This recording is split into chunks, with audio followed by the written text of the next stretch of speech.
Merry New Year!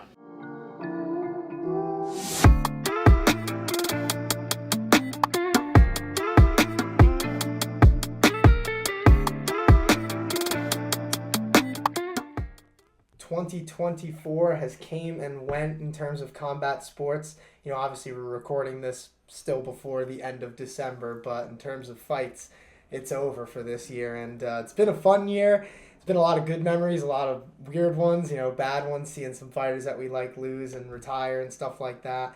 And also just some bizarre moments, obviously. But that's what we get with combat sports, as we know. But it's time for us to do our year in review. We're going to give out some awards.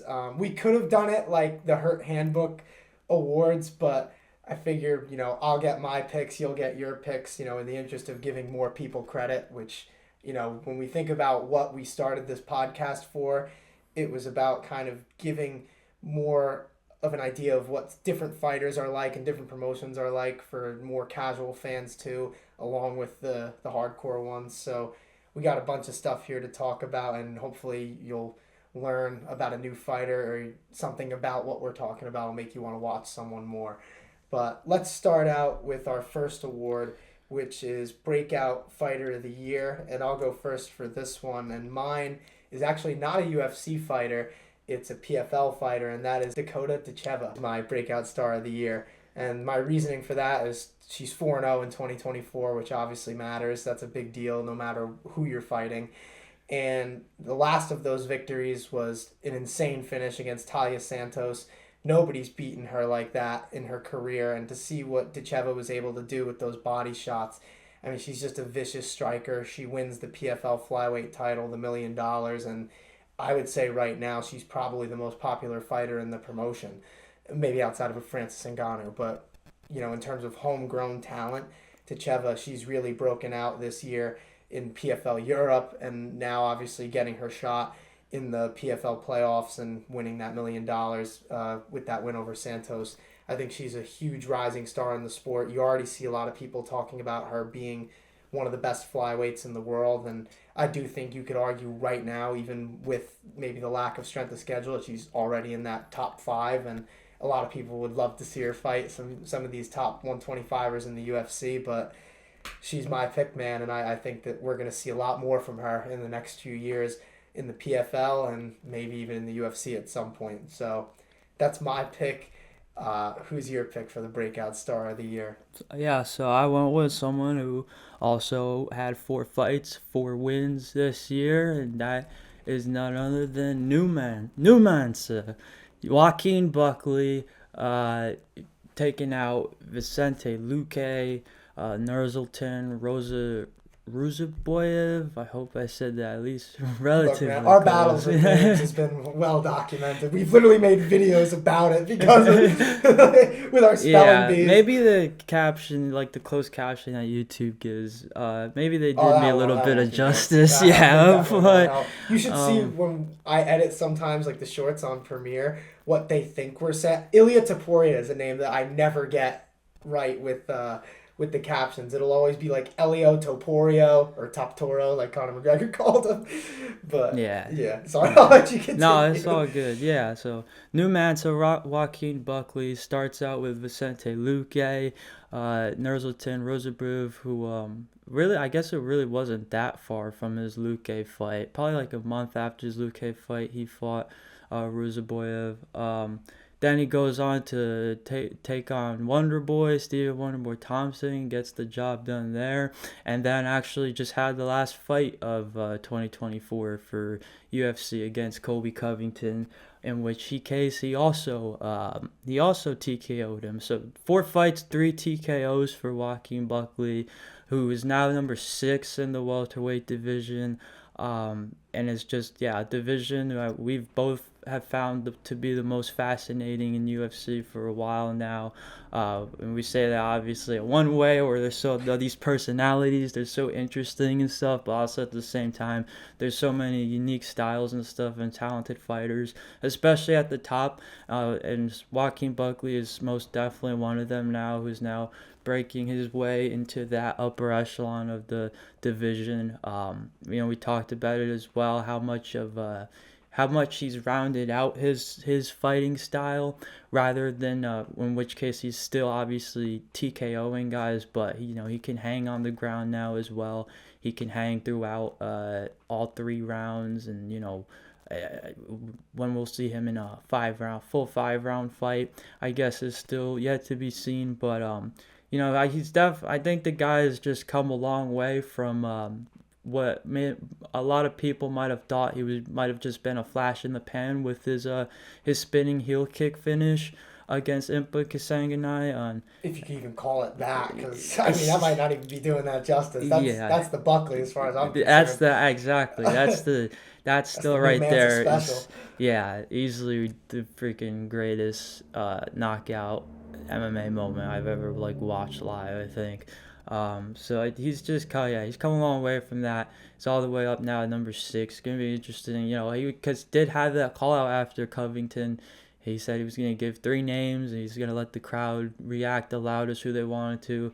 It seemed like Kamaru Usman was that answer, so I think that would be obviously an awesome fight between those two, if that ever ended up happening. So, but either way, Joaquin Buckley is on a huge upward trajectory at 170. It's going to be a lot of fun to see who he faces next and if he can get that title shot relatively soon. So, yeah, I thought that was a good pick for me.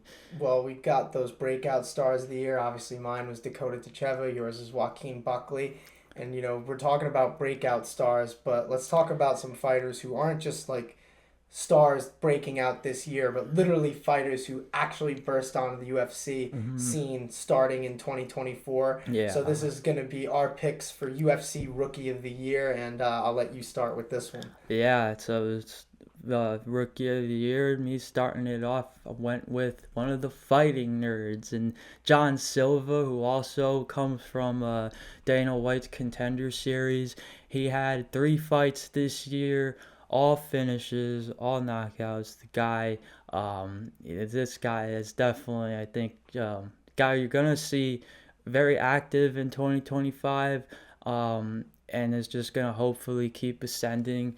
And you're gonna see and break into that top 15 of lightweight very soon. I'm definitely sure about. Or featherweight. Or featherweight. Yeah, that is true. That is very true. That's another very interesting to watch out for. A very interesting thing to watch out for. Hopefully, he just keeps adding to this finish resume and these names too. I mean, so there's Charles Jourdain, who's short Jourdain. Yeah, I think Jourdain's been around for a little bit. Maybe hasn't fought the greatest of competition, sure, but I mean, Jourdain's definitely a submission specialist. Jourdain had scored 3 takedowns in that fight with John Silva, but John Silva was just able to. His power on the feet was just able to outclass Charles Jourdain there, and he had 2 knockdowns and eventually got that TKO finish in the 2nd round, and then turns right back around right after that to face Drew Dober on was it a pay-per-view? I think it was the 2 consecutive pay-per-views that were only 2 or 3 weeks apart. Yep. There was only one event in between, I remember. In the span of 2 weeks, he's knocking 2 guys, 2 legit worthy lightweights out, and Drew Dober especially has been around even longer than Jourdain and has definitely faced some great competition in his time. So for John Silva, I mean, all you have to do is look no further than that cut he gave Drew Dober. That was one nasty cut that Drew Dober was wearing, and John Silva was able to turn into another TKO finish. And we're just awaiting his next fight. Like you said, whether it's at 155 or 145, definitely excited to see just him and this Fighting Nerds team keep ascending up these rankings. So yeah, man, I definitely agree. And my pick for UFC Rookie of the Year is also a fighting nerd, yeah. Carlos Prates. And similar to both of our picks for breakout fighters, Prates went 4-0 in 2025, all knockouts, which is super impressive, especially considering the competition on the back end of that with Li Jingliang, and then the last one against Neil Magny in his first UFC main event. I mean, this dude is a finisher. He's super exciting to watch, and we've talked about the Fighting Nerds plenty of times on the pod at this point, especially this year. And they're truly, I mean, if there was a breakout team of the year, I think that one would be the obvious pick.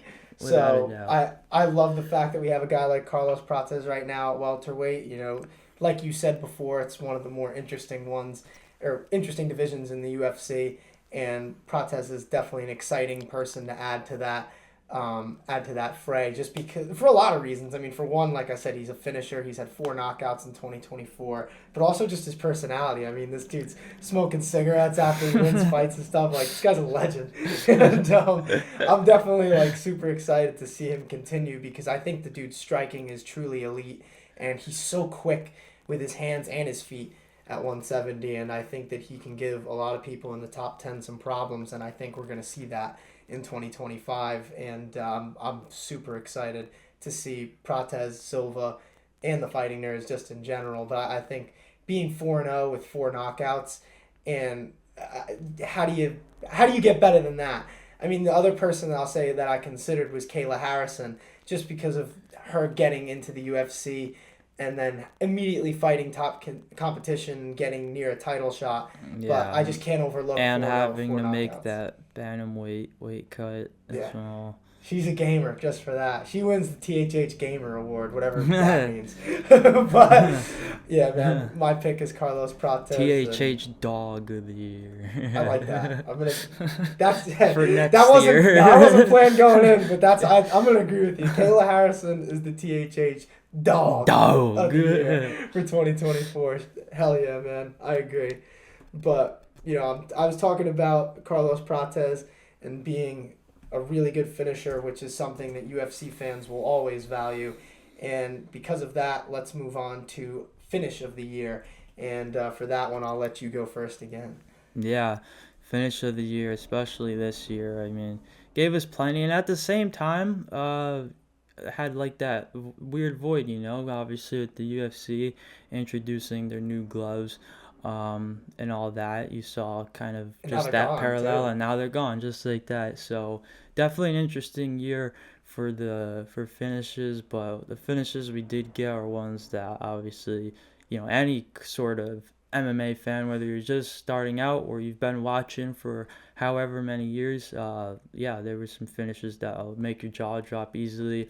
I know what your pick's gonna be, so mine, obviously, and all the fans watching, like, there's obviously one main finish on everyone's mind, but I will, obviously, for the sake of not having the same pick and all that, and just like being all chalky like that, and my pick is still definitely very worthy as well.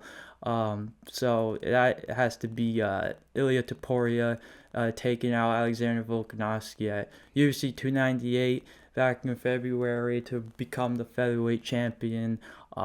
Just how that fight started and stuff, Volk, I think Volk was definitely given a flurry and whatnot, and he was checking body kicks and all that. He was giving leg kicks and all that in the first round.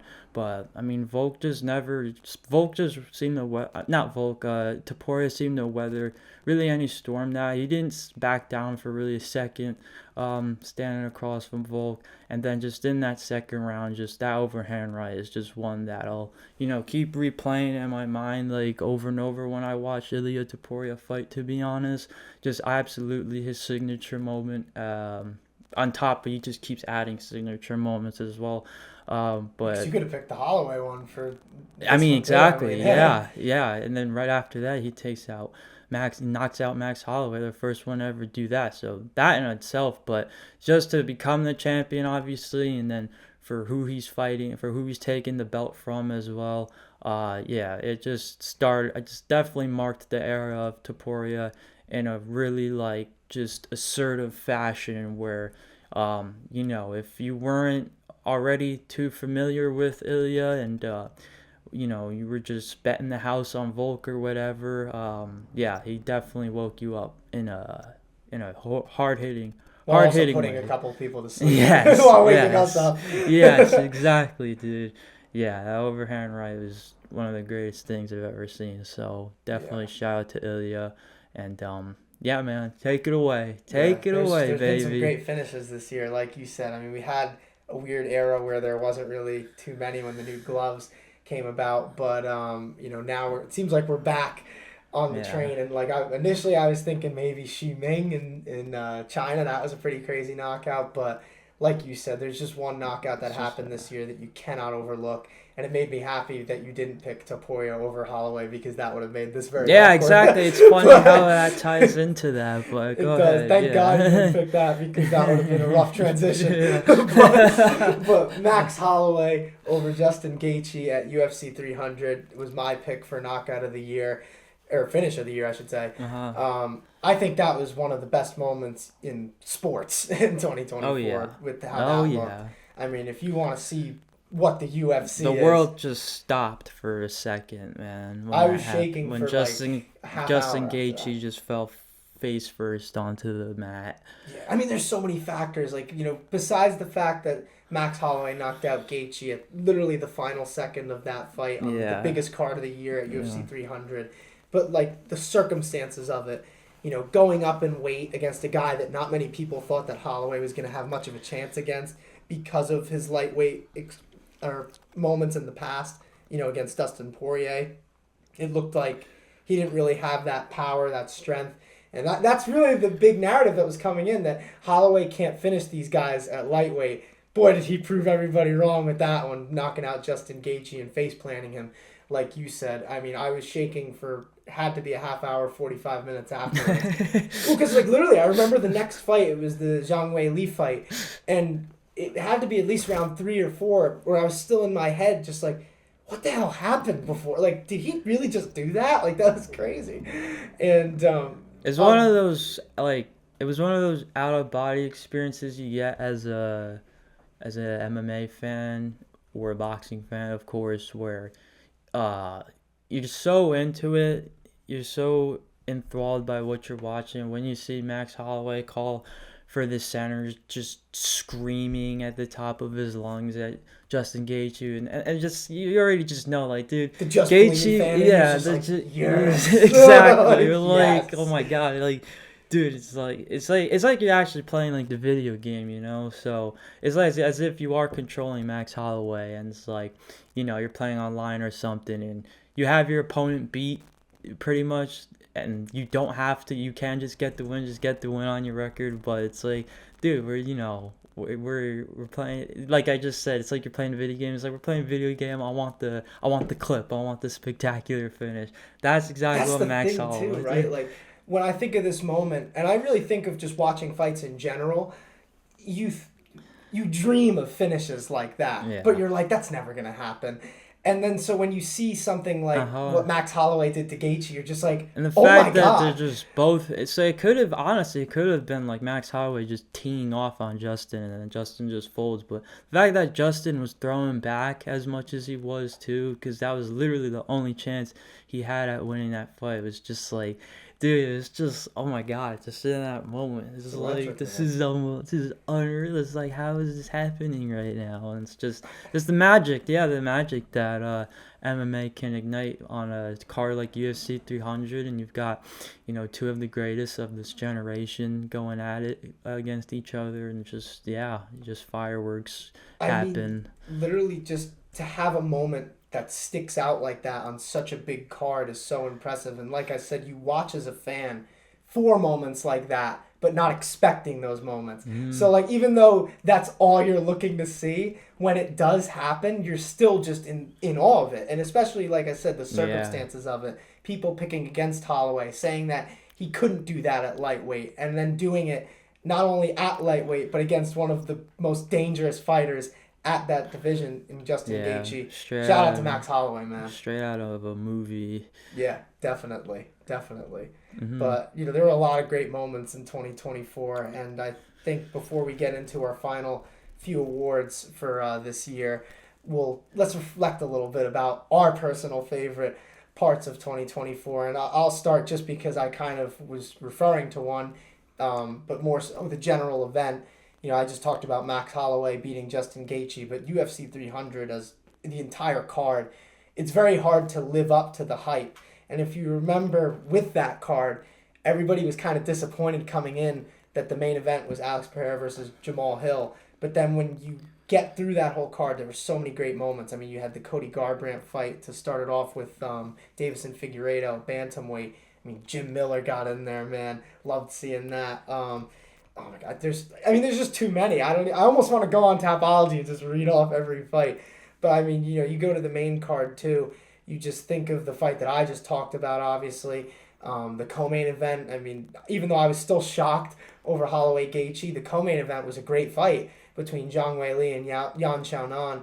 And then the main event, obviously, with Alex Pereira knocking out Jamal Hill like that. It was truly just an electric night. And even though it didn't have like that insane name value that, well, maybe looking back it kind of did, but going into it, I think that event made so many stars in the UFC. I mean, Max Holloway was a star as it is, but that knockout on that big of a stage catapulted him to like casual superstardom.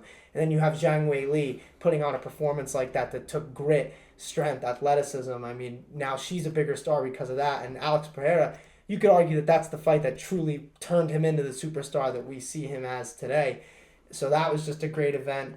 But then my other two that I was thinking of, and they both kind of go hand in hand a little bit, which is funny because they're not similar at all. But, from the channel's perspective, just being able to go to Massachusetts twice to cover Combat FC, I mean, those are just, even outside of the fights, like there's so many cool things that we got to do, whether it just be like explore Boston, go to Fenway to see Pearl Jam, and just like all the little things that like me and you are gonna like remember about that some of those things were in the videos that we made, some of them aren't in the videos that we've made. It's just shit that me and you can talk about.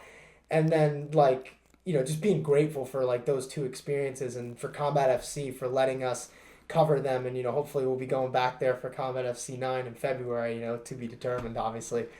But yeah, those were just two great moments for me in 2024, and I'm glad that we got to do that. And like I said, I'm hoping that we get more of those in the future. Mm-hmm. Then the other one, this one, it's gonna be like a shock to some people, but it's just so I mentioned at the very start there were some bizarre things that happened in 2024 in combat sports, and one of them was the whole Ryan Garcia Devin Haney saga.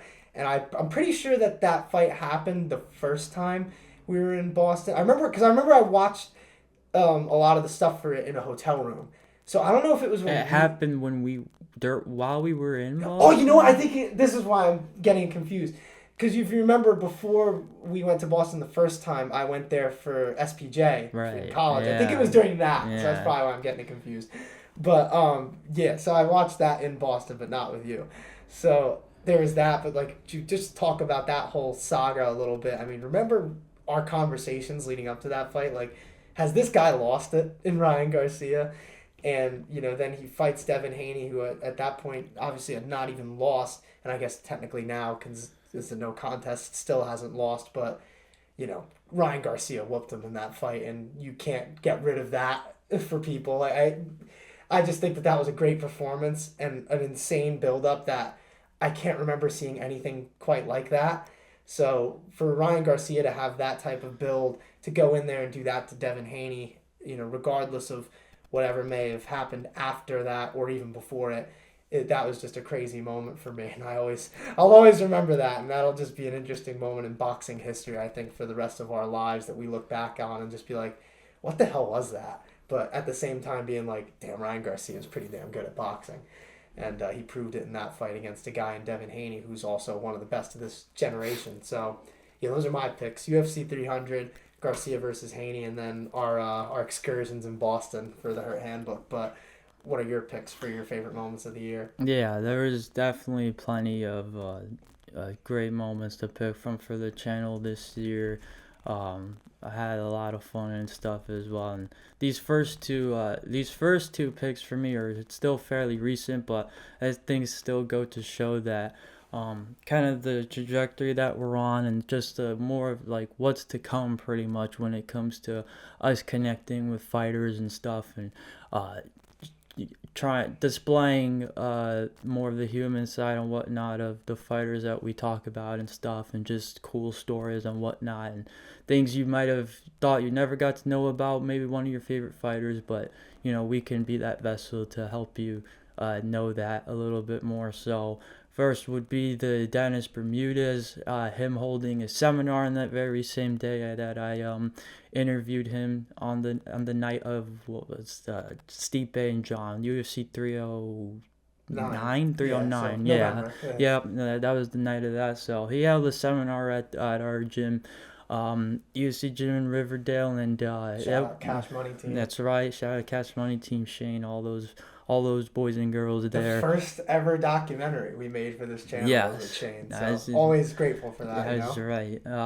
He had a really awesome seminar there, just like showing us these sort of grappling holds and stuff, submission holds and stuff, and just you know, it was just such like a eye-opening thing. Just already like for me personally working with Luke Gosh and stuff, and one pro MMA fighter, but when you bring in Dennis too, who had the UFC career he had, and fought, had that 7-fight winning streak and all that. It still just like opens you up to like this whole new world, you feel like, and it's just like, wow, yeah, he's just right here in a gym that I've been coming to for some time now, training stuff. It's just awesome to pick his brain and learn more. And then later on that night there was a watch party for UFC 309. He was there, and that was just the time to get an interview with him, ask him some questions, and he took the time to tell some stories as well. And then just the moment in particular that will always be one of my favorites just was an absolute you just can't make it up. Like, I swear to you, all you watching, like, this was not scripted in any sense of the fashion. He said it too earlier that when I brought up his brother, before I asked him the question about telling the story about him putting his brother in the guillotine choke, he's mentioned like in passing, like, he's here right now. Like, oh well, yeah, he's here right now. And so as he's telling it, he's like the part where he's gonna say, like, dude, it's like the universal law to tap if you feel like you're getting choked out or something. As he's saying the word universe, his brother just jumps up from behind him and crashes the interview. Everyone that I'm screaming, put him in the guillotine, put him in the guillotine. We're all screaming, hit him with the guillotine and stuff. And it was just like, wow, like you just couldn't make it up. It was just an incredible, just such an awesome moment that I still just like will look back on it. It's like, yeah, that was Dennis the Menace Bermudez, featured on the Hurt Handbook there. Yeah, getting him to tell him that little inside joke of yours as well. It was really cool. Yeah, that's one of those things that you never like would have thought would happen. Even like after we got some interviews like last year, like with Aljamain Sterling, Marab, Sam Alvey, it's just like, when are you going to run into Dennis Bermudez? Like, he's not still in the UFC, so it's like, it's less likely for us to like run it. And then when you said that he had the seminar, I was like, it's like, yeah, well, dude, Dennis is actually coming here. Yeah. Like, immediately, I was like, okay, he needs exactly. to know. Yeah. I know it was a fight that he lost, but it was just like, that dude. Yeah. And, obviously the question coming off of it too with the Bruce Buffer stuff, we ended up getting an actual interesting answer out of it. Yep. Yeah, so that was one of 2 in-person interviews. So the other one being with Wonder Boy, who, this one was more like, you just sent me the post on his Instagram, and it was just like, dude, if you can go to this, then go to it. I'm like, okay, like, I can make that happen. Like, I'll be free and stuff. So yeah, Wonder Boy was holding a meet and greet at a fairly local Quick Check. That I had the time to go to and stuff, and I was just like, yeah, let's go talk to Wonder Boy. Like, I didn't really realize he was there for Chris Weidman, and then that Chris Weidman fight didn't end up happening, but yeah, he was there, he was up in that Quick Check, and so yeah, it was just a line for him at the meet and greet and stuff. People had stuff to sign and all that, and it was just everything you would expect from Wonder Boy, pretty much. Just a super laid back, chill, down to earth guy, not holding like this kind of, I guess, attitude to him where like he's a pro, obviously a UFC fighter, like he can obviously kick anybody's ass in that store, but yeah, he was just like a really just cool guy that you could obviously easily become friends with.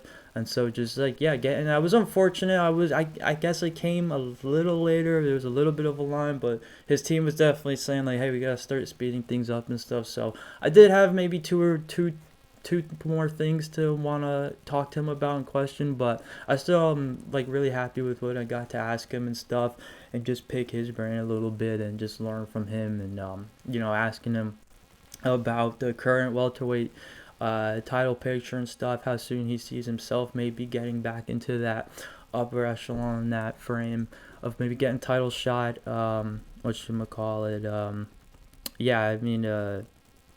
asking like any advice for an up and coming martial artists and stuff, and just yeah, just what he would ask like his younger self. Obviously, like we said about the welterweight division earlier, it's just one of the more fascinating divisions UFC's had to offer, and he's faced just about all those names in there. So definitely was really cool to pick his brain there and then get that talk with him. So definitely shout out to Wonder Boy. And then last but not certainly not least, UFC 302 weekend with me and you, just from that Thursday from the press conference to obviously fight night itself on Saturday. Awesome freaking weekend there. Yeah, Gotta just love this, Newark. yeah, Newark, New Jersey, the press conference, RWJ, The RWJ Barnabas Health Hockey House. I don't even, dude. Watch the video, guys. Yeah, just watch the video. It's like some freaking crazy alliteration, so many words, H's and stuff. But yeah, from just like Sean Strickland in the flesh, the crowd going crazy for him, Dustin Poirier, the crowd booing Islam out of the building, Paulo Costa, the Secret Juice Live, even Eric Albarracin. Yeah, it's true. Eric Albarracin. Well, we saw him. Oh my god! I don't know if we've probably told this story. Maybe on the pod after. It was like 3 nights in a row we freaking ran into he him. was like wearing like the. If you guys have ever seen Michael Jackson when he first did the moonwalk on that Motown show, like he had that type of jacket on, like the sequin jacket. He stuck out like a sore thumb, and I'm like, I think that's Eric Alvarez. Like as if there's like any debate. I think that guy wearing the crazy jacket and the huge glasses. I don't know. I think that might be Eric Alvarez. Like, yeah. So yeah, he was at the weigh-ins. Obviously he was at the press conference, and then we saw him at Ariel's thing. Yeah. So like 3 7 occasions we saw him at, which was hilarious. But yeah, and that then guy's awesome. the face-off between Dustin and Islam at the press conference. Obviously, the famous picture of John Anik, and his eyes are just so locked into the face-off. Amazing. Then you got when we were, I think, was it the press conference when the bus was like. They got caught in traffic. We're like, of course. No, like, that was the weigh-ins. That was the weigh-ins. Yeah, the bus. Of course, we were at the weigh-ins. Like, exactly. Yeah, the bus gets caught there. Because I think they were staying in Jersey City, not Newark. I'm like, of course they weren't staying in Newark, bro. Yeah, man. So I mean, we're talking about our first press conference that we're getting to see live. We're talking about our first. Well, although in March, we didn't see the press conference. We saw the weigh-ins for. UFC. Yeah, so it wouldn't be our first weigh-in show. I technically and you went to one in Vegas before in 21. But... exactly. So this is your about third weigh-in show. Yeah, I think I've been to a few of them. Exactly. Yeah, we went to the one earlier in Atlantic City. So now we're here for a pay-per-view weigh-in show. That was electric. I think you had Kevin Holland. What was it? He threw it. I thought he threw shoes at first, but I think it was his shirt that he threw into the crowd. So that was electric. Joe Rogan obviously doing his thing and stuff, and then all the fighters weighing in and all that. Then later on that night, Ariel's road show, which was so awesome. Yeah, that was seriously a incredible night. Getting to meet Ariel himself, of course. And shout out to New York Rick. Without him, that wouldn't have happened. So he's our guy, man. Respect GC, GC, obviously Connor Berg's another stand-up guy, but obviously, exactly. Main shout-out goes to New York Rick there. Me and awesome GC guy. had our little moment about being bald. I like the shaved head, man. He goes, I really had no choice, and I'm like, me neither, bro. Me neither. So, got to bond with him a little bit about that, and then obviously you get to meet Ariel, who's a mentor to both of us in the MMA journalism space. So. And just the road show itself, like who Ariel brought out. I mean, we're talking Arman Sarukian, we're talking Kayla Harrison, Aljo, Alex Pajeda we had the Chama exactly. Freaking Alex, who we knew was, I think that was a later edition, but we knew he was still coming out. It was just still so surreal. It's like, no way. This guy, we're talking about this guy who just did this at UFC 300. He keeps knocking people out. It's the one and only Poetan and PP. And then he ended up fighting a month later, which I don't think that amazing. Was slated at the time. Yeah, dude. And then the special guest, the reuniting of Ariel and DC live on the stage. That was awesome as well. I'll tell you what, that for me, that was my... moment where I was kind of just in awe because I'm like, damn, we're in the same building as DC. And then, dude, we haven't even mentioned this. Mark Coleman. Mark Staying at the Coleman, same hotel we exactly. met Mark Running Coleman. it to Mark Coleman. Got him in the video too. Got Uh-huh. his pick for the main event. That I mean, was that was awesome. really awesome. Yeah. And then you go to the fights too. Like all the people who were at the fights, we were in the same building as now number 47 president of the United States, Donald Trump coming up. And then like other Daniel Ricciardo, yeah. Aaron Rodgers, Joey Diaz, Theo Vaughn. Dude, that was so big that night was in Jersey, so man. awesome. Yeah, it was amazing. Yeah, both of our first UFC event live, let alone a UFC pay-per-view.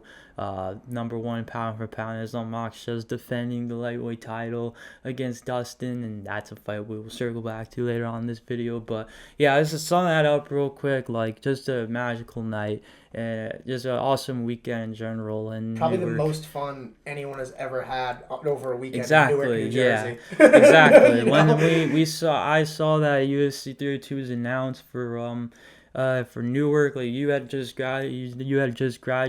The timing just couldn't have lined up any more perfect. I knew we had to make it happen. So and it was absolutely. very soon after it was either a week or 2 weeks after the Boston trip, because we went to Boston May 24th or something. We were out and about for sure. Yeah, we had like a busy couple weeks there.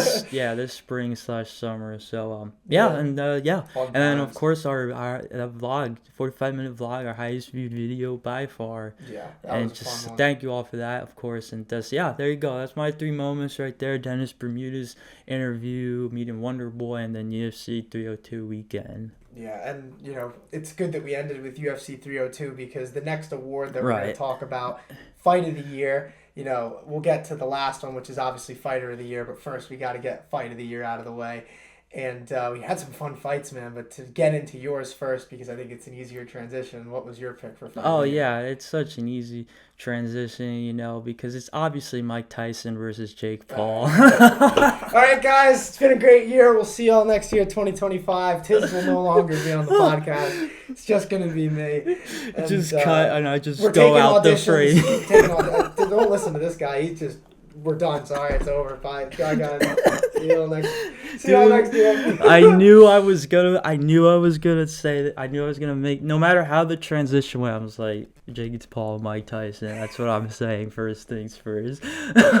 Jesus.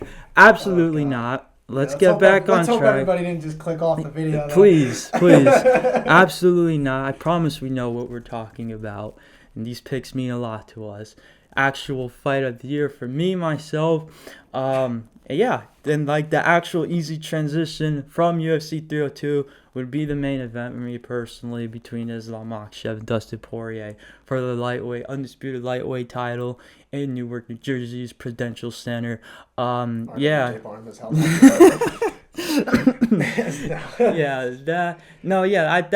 fight definitely had that big fight feel all throughout. Anyways, where we were talking about, hey, is this going to be Dustin's last fight? The whole weekend, the crowd was just up all and on their feet, super loud for Dustin and passionate for Dustin. And you just know, like, he was going to leave it all on the line one way or the other, no matter, like, how much of a tall task and tough matchup it might have been for him, and obviously actually was. You knew Dustin was going to bring it, and he was going to brawl, and he was going to scrap, and he was going to dig down deep on the ground as well, any way he had to. And that's exactly what he did, He bloodied up Islam a good amount. Islam had him in a few body triangles and stuff, and was trying to soften him up with punches and get that choke in, which obviously it didn't take until the 5th round that Islam got he went from a guillotine to the Darce choke, which that alone could be one of the finishes of the year right there. I mean, that was an incredible finish, transition from Islam to do that. But Dustin was battling the whole way. I mean, he was getting out of these holds and stuff. And when it got to the feet, like, he was giving Islam a run for his money. And so was Islam the other way around. But, obviously you knew Islam obviously was the better fighter coming in and stuff. And just, the crowd was, we were all up on our feet for Dustin, the both of them. I mean, he did have the two fans in our section going at it. Which is in our outro, which you guys will see. It's in the outro, exactly. So to see exactly what I'm talking about. Probably one of my favorite moments that we've ever had on our channel. Just Yo. seeing those two guys Yeah. arguing and then hearing everybody go crazy and just have to shift the Yeah. camera. Yeah, no, there were a few moments during the fight where I was so tempted, like, I want to start a jump the Gilly. I want to start a jump the Gilly chat and get this place on their feet right now. But, man, I was so locked into that fight anyways. It was such a good fight, such a hard fought effort from the both of them. I still got to thank the both of them to this day. It was awesome getting to be there live and see that happen right in front of, not that far from us, two legends of the sport, and that's that. Yeah, that's my fight of the year. That's definitely a solid pick, and that was in my wheelhouse for it too, but I ended up picking one that was a few months later, and that one was Alex Pereira versus Khalil Roundtree Jr. at UFC 307, and there's a few reasons why I picked this fight. The first of which just being how awesome it was to watch. I mean, seeing Khalil Roundtree actually give Pereira some problems after the year that he was having leading up to that point was interesting to see. And the reason why it was interesting is because nobody really wanted to see Khalil fight for the title. And everybody was like, this is a BS fight. You know, it's just a stepping stone for Pereira. He doesn't deserve it, blah, blah, blah. And, you know, to speak from my point of view, I knew that Roundtree wasn't going to be an easy fight, but I understood the point that people were making that he may not have deserved the title shot at that moment. But boy, did he prove it in the cage that he deserved that moment. And I think a lot of it, too, is Pereira had some trouble dealing with Roundtree, who was a southpaw, obviously, and giving him a different angle to look at. But Pereira's the champ for a reason, and he's still the champ for a reason. Because the way he adjusted in that fight, adapted, and just brutally beat him up, Khalil up in the last couple of rounds there, and the finish that he had, just mixing up, having the composure to stay there and just mix it up from the head to the body, head to the body, head to the body, and just truly gave him no way out. And Khalil obviously got folded in, I think it was round 4, if I'm remembering right. It might have been round 3, but I think it was round 4. And that was just a great ending to a crazy back and forth fight. I think it took everything from both guys, and Pereira was just the better man that night, and that's a rematch that I would love to see at some point if we could ever get it. But yeah, that was my fight of the year just because of the expectations coming in. Nobody thought that was what it was going to become, and then to see what ended up transpiring in that cage, it was just amazing. And again, Alex Pereira just building his star further and further, and I was just super impressed by his performance in that fight, and I thought he dug deep and really showed us why he's where he is right now. And I think this will lead us well into our Fighter of the Year award, which we can actually say is the Hurt Handbook Fighter of the Year because me and you both agree. But our Fighter of the Year is Alex Pereira, and the reasoning for that, I think we don't even need to explain it to true MMA fans, but let's just lay it all out there. Yeah, that's an easy way to finish off, man. Exactly. I mean, 3 impressive title defenses in 2024. You have the first one at UFC 300 against Jamal Hill where he knocks him out in the first round. Then you have the fight at UFC 303. UFC 303 versus Yuri Prochazka. Wins that fight dominantly and impressively. And then you get the one we just talked about, Alex Pereira versus Khalil Roundtree. That was another great fight. And just 3 insane title defenses in such a short amount of time, all pretty much in the second half of the year. I guess, sort of.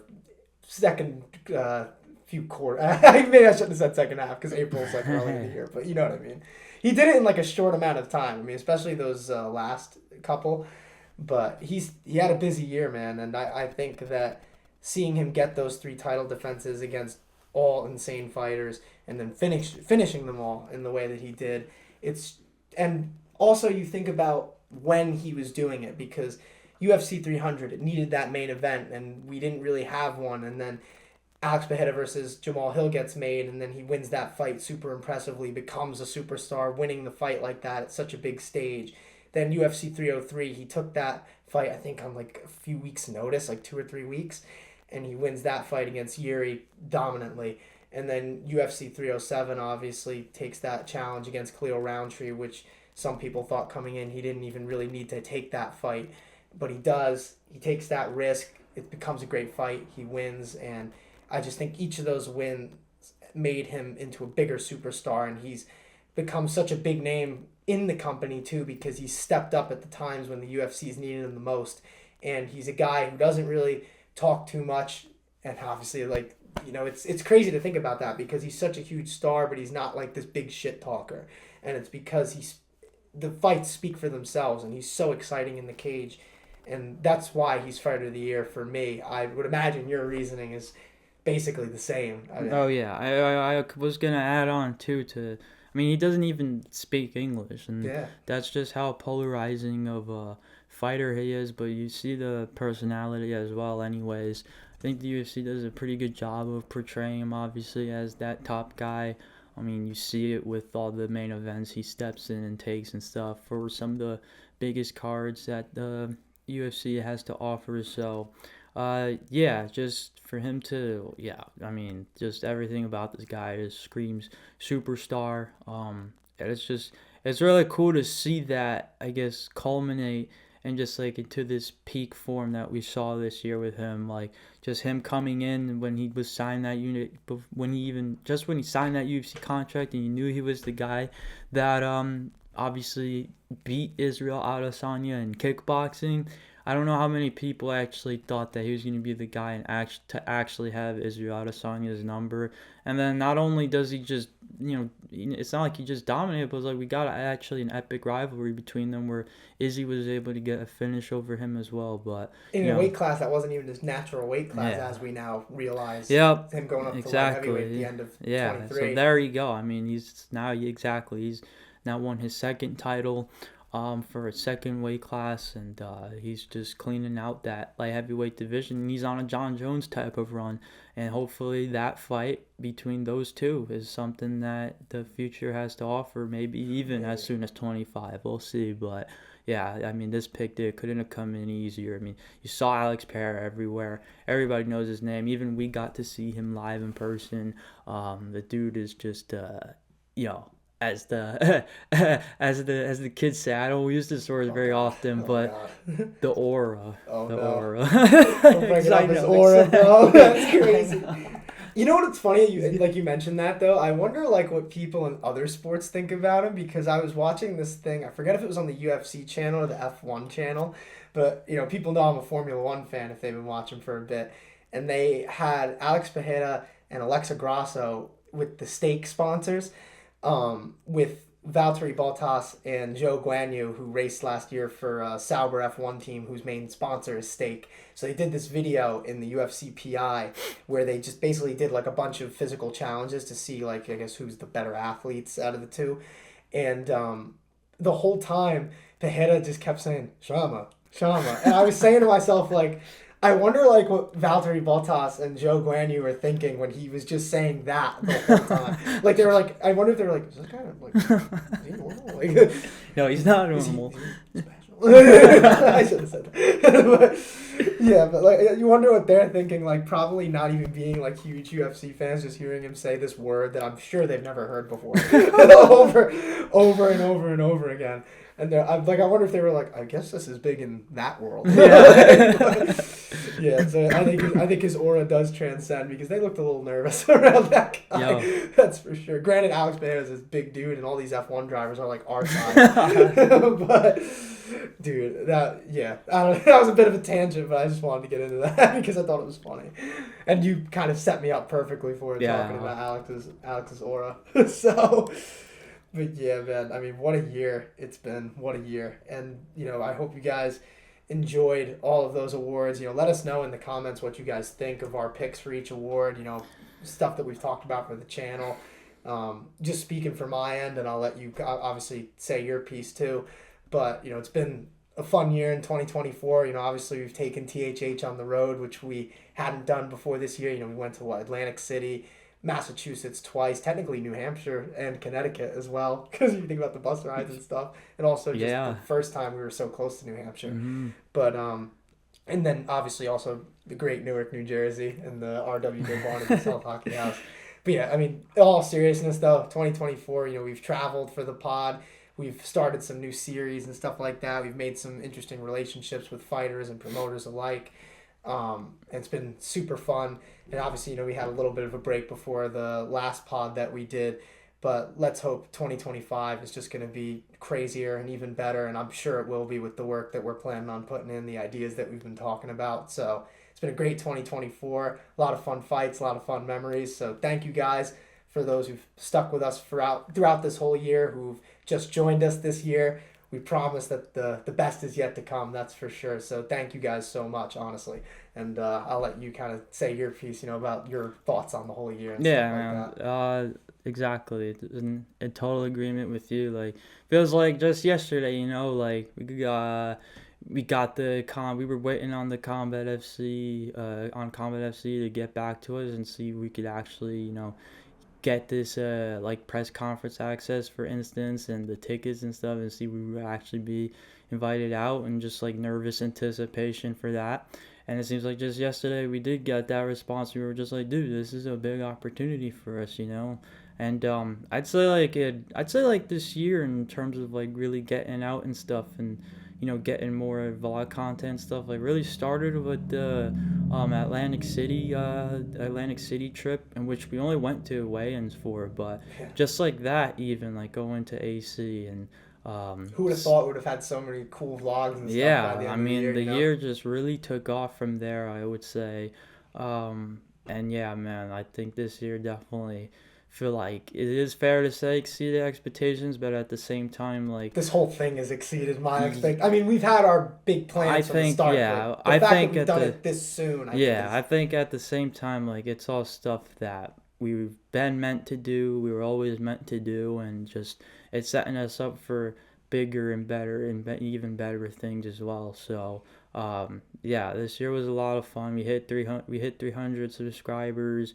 We got obviously our 6K view video with the UFC 302 vlog. Like, things, it was a lot of fun this year, and we don't plan on stopping anytime soon. So yeah, whether that means, just even like gym content stuff with me, like, I'm gonna hopefully just keep working and stuff and sharpening my skills, and maybe we'll see what happens down the road in the future. But content like that and stuff, and just talking to more fighters in person and all that, and that's where I'm at. So definitely awesome year, and thanks to everybody for watching and support and stuff. So return of main card tis in 2025. Yes. Stay tuned. Yes. See you guys. Happy New Year.